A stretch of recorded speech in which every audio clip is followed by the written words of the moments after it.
team already on the scene need backup. Any bit of time you can save on route, just making sure that everything's in place, everything's working. As they nudge through the congestion, they're getting more information from the radio.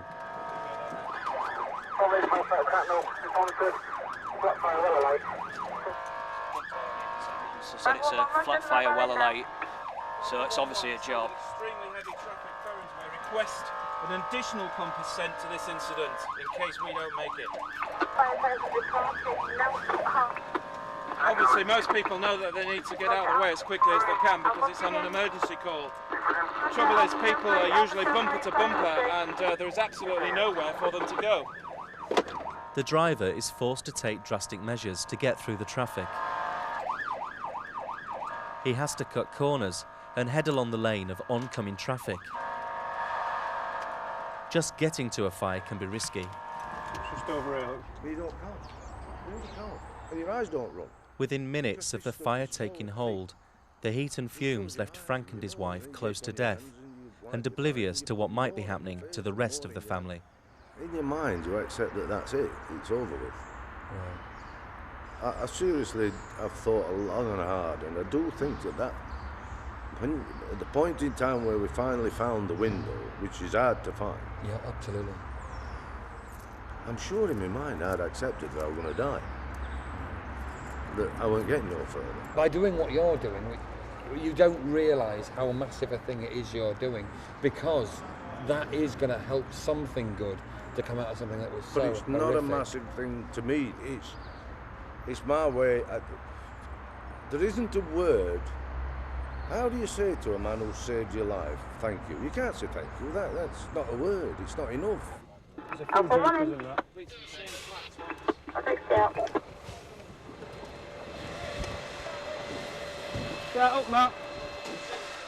Matty, Chris and the rest of the crew have arrived at the flat fire.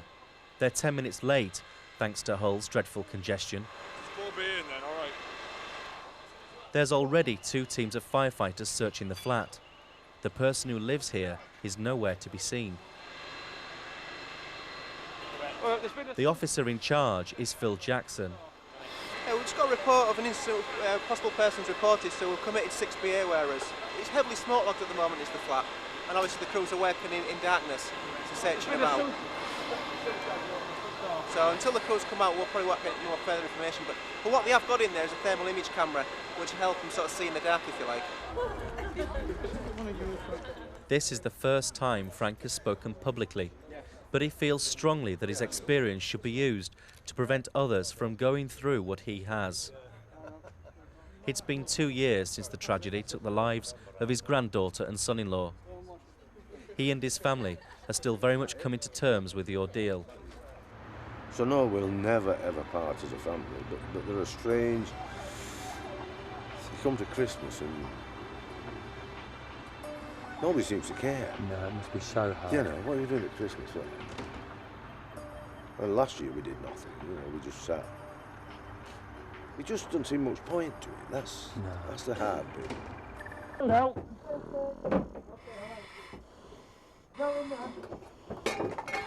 Matty and Chris are searching a flat in central Hull. I've got the ticket on. They think there are people inside, and a full search and rescue operation is underway, in almost zero visibility.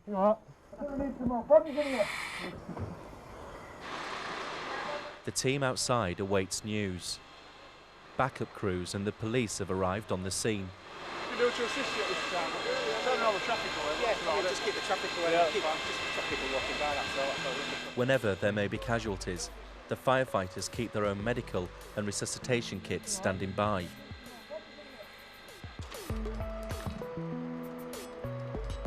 Firefighters from West Hull Fire Station are visiting the area close to the scene of a house fire where a few nights ago someone lost their life. Paul Holton leads the watch. There was a serious fire last Saturday night.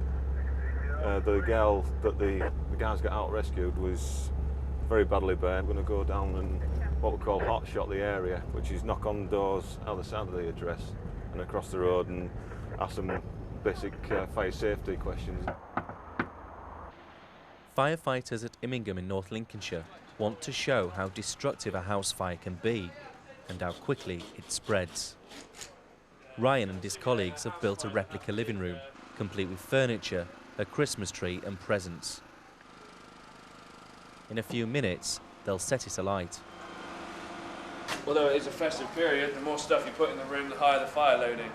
Therefore, your room is going to catch fire even quicker, so we can demonstrate that today, and we're laughing. It's a crude but effective stunt, but it's got the local media interested. Fitting the smoke alarm in here, so we can demonstrate just how quick and effective they actually are at detecting smoke to give you that extra few minutes warning. Thanks. At the Hull flat fire, 6 firefighters in full breathing apparatus have thoroughly searched the flat. Matty and Chris are the first team out.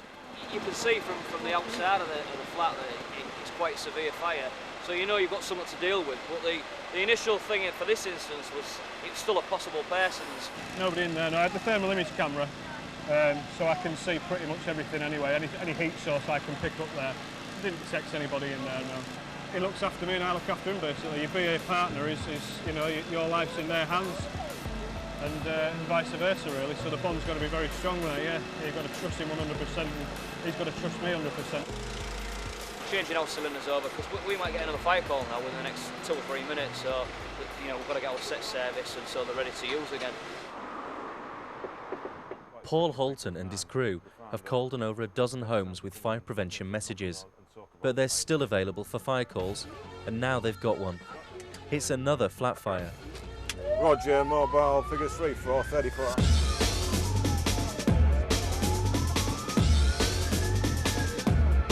A neighbour has seen smoke coming from the flat and thinks the owner is out. Nevertheless, they still search wearing full breathing apparatus. Right on, mate. Okay. Nobody in, no. Nobody in, but the back door's open. But the boys are in there just having a squint. The Immingham fire crew has recreated a familiar Christmas scene. Just going to light it in here, we've got a little fire lighter. Ryan's not used to starting fires, he puts them out for a living. But this demonstration is designed to show how quickly a fire can take hold. As the flame takes hold, the Christmas presents are the first thing to catch fire. Already the smoke alarm is sounding, giving early warning and plenty of time to get out. Just 30 seconds in, the tree takes hold.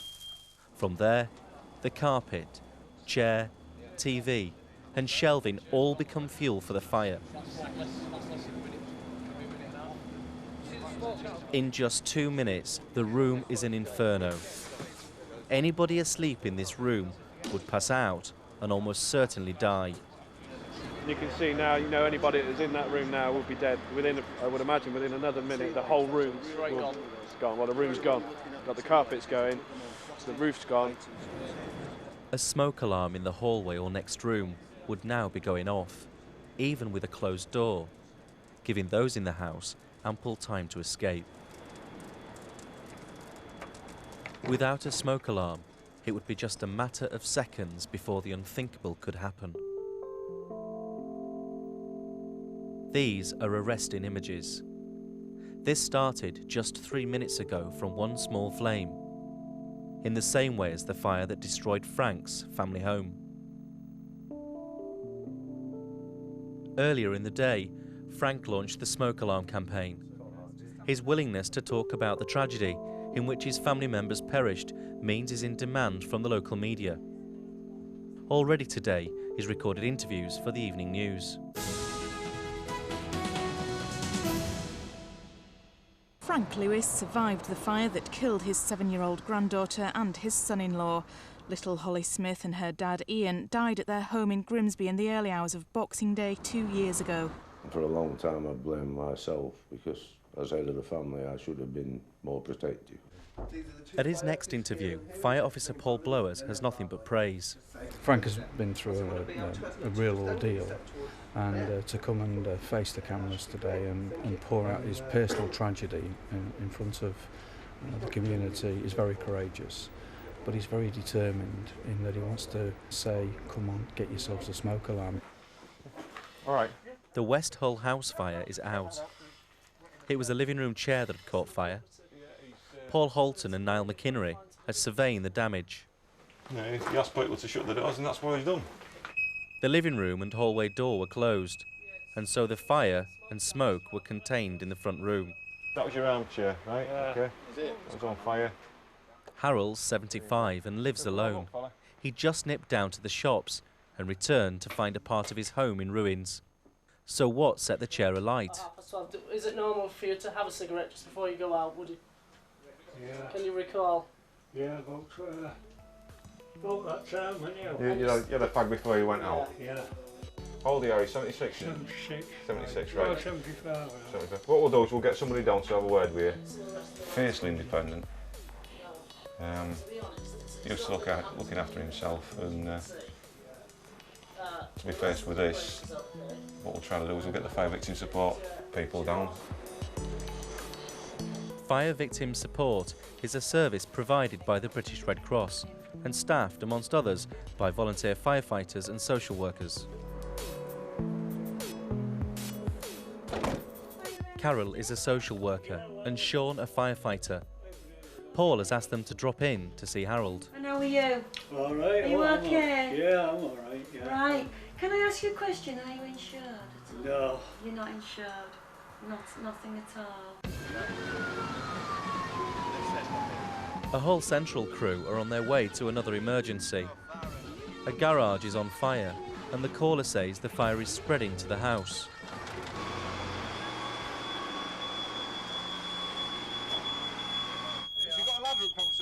The owner was asleep, and his smoke alarm may well have saved his life. Came out and it's just big fire come out. I don't know who's done it. Firefighters have today simulated the exact conditions which led... Frank's last interview of the day is with local radio. Could I ask you, Frank, to tell me a little bit about your story? What happened to you? 2 years ago on Boxing Day morning, we had a fire that my granddaughter and son-in-law didn't escape from.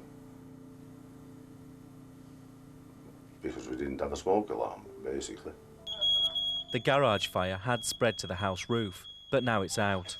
Firefighter Paul Mortimer has seen dozens of house fires. Complete devastation, absolutely. It's even the smallest fire can wreck your whole house. Yeah. It doesn't have to be engulfed in flames, so absolutely ruin all your possessions.